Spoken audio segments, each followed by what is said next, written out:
A ver, si pensamos en un barco, ¿qué es lo primero que se nos viene a la cabeza? Pues ese balanceo, ¿verdad? De un lado a otro. Pero ojo que hay otro movimiento, uno mucho más discreto, pero que es absolutamente fundamental, la inclinación de proa a popa. Hoy vamos a hablar de eso, de la estabilidad longitudinal, de ese equilibrio casi invisible que mantiene a los gigantes del mar, bueno, pues eso, gigantes y estables.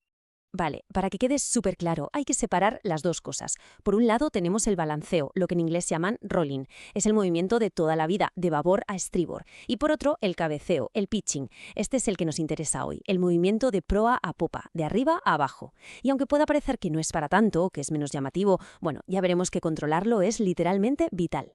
Así que, ¿qué vamos a ver hoy? Pues mira, muy sencillo. Primero, dejamos claras las dos inclinaciones. Después, nos metemos con los 4 puntos clave del equilibrio.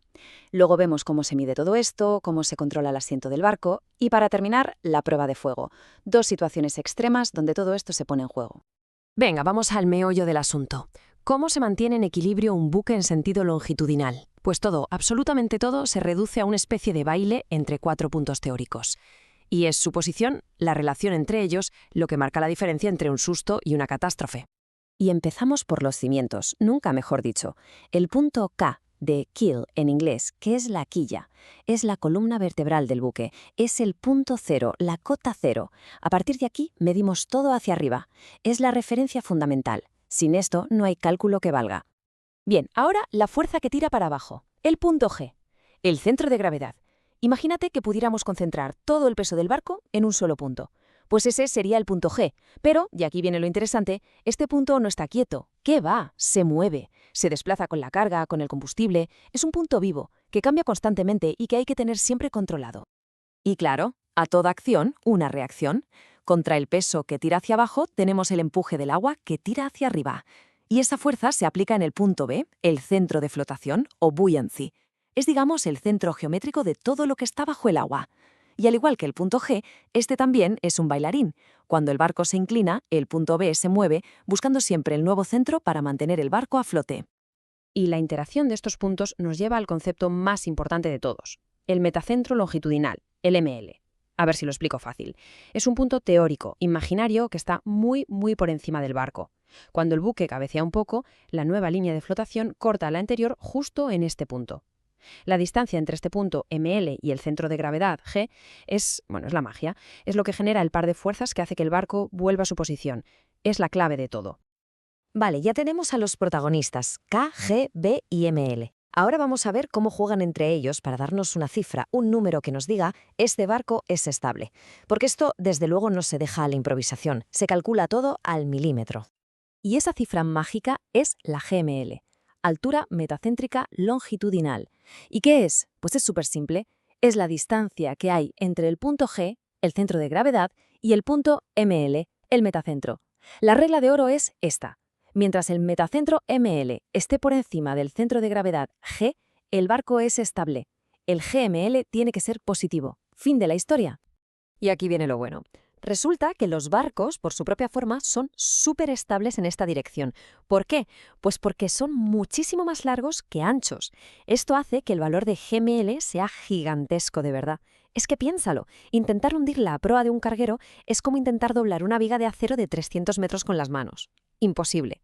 La propia longitud del barco crea una palanca de aderezamiento, un momento restaurador que es brutal. Entonces, si son tan estables, ¿dónde está el trabajo?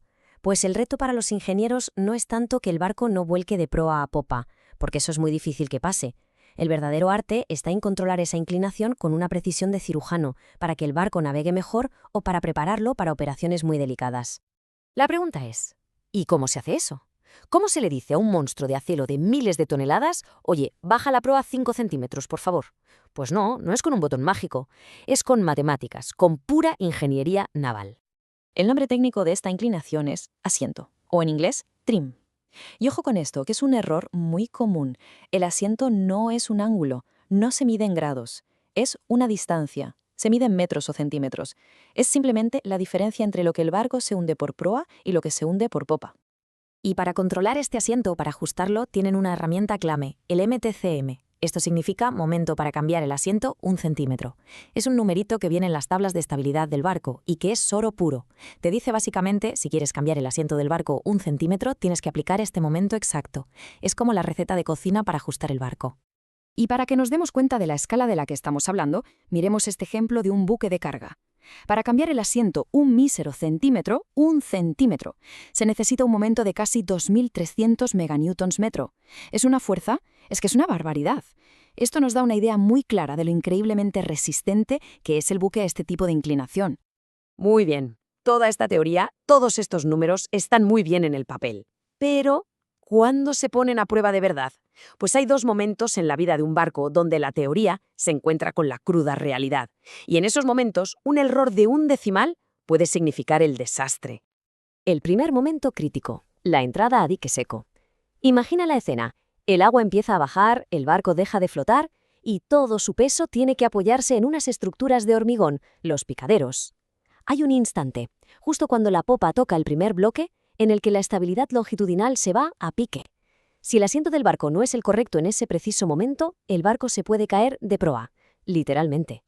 Y el segundo momento de tensión máxima es la botadura, el nacimiento de un barco. Es un espectáculo, pero es de un riesgo tremendo. Cuando el barco se desliza por la grada, hay un momento que se llama pivote, donde el buque gira sobre el final de la propia grada. Si los cálculos no son perfectos, la proa, en lugar de levantarse grácilmente, se puede clavar contra la grada. Un desastre que, con bastante ironía, los ingenieros llaman hacer la reverencia.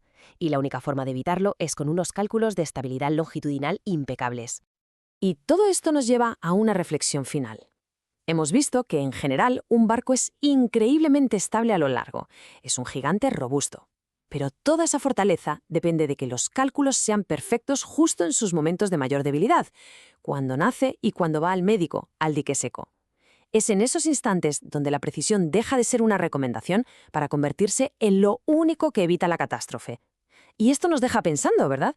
¿Cuántas otras cosas en nuestro mundo, que nos parecen súper sólidas y estables, dependen en realidad de un equilibrio así de delicado y calculado con precisión milimétrica?